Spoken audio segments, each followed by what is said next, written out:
Good morning, meteorologist Joshua Kelly with DakotaWeatherConsultants.com, here to provide you with your Extremely Friday, the Weekend Extremes, episode for August 30th, 2013. Let's get started. Alright, beginning with our satellite picture, we can see across the country, high pressure over the central United States will continue to push to the south-southeast and will influence the weather across the southeast for the remainder of today. An upper-level disturbance is moving through the Canadian prairies, which will trigger a few afternoon thunderstorms over the northern plains this afternoon. A disturbance is moving across the Great Lakes that will also provide an area of showers and thunderstorms for the eastern Great Lakes and also over the northeast.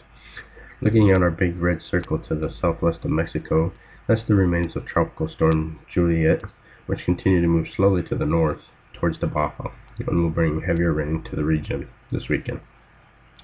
Moving out into the Atlantic, we have two areas of concern that we're watching today. The first one to the east here, coming off and towards the Cape Verde Islands, will need to be watched as it has a moderate chance of development, while the area further to the west has a lower chance of development at this time. Alright, looking at the extreme weather analysis for Saturday, August 31st.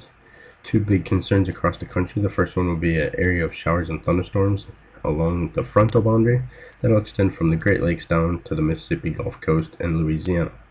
The second story of the day will be the hot weather over the northern plains into the western Great Lakes. This area here could see heat indexes reaching towards the 110 degree mark. Your extreme weather analysis for September 1st, Sunday. Thunderstorms will extend from the Gulf Coast up into the mid-Atlantic region, and then you'll see more of a cooler rain develop from the Pennsylvania up into Maine. And again, we'll be watching an extreme heat over the northern plains from the Dakotas into Illinois, as temperatures again will be in the 97 to 102 range, with heat indexes approaching 110. Alright, moving into the tropics. As we mentioned earlier on the satellite, we're watching two areas for potential development of tropical activity.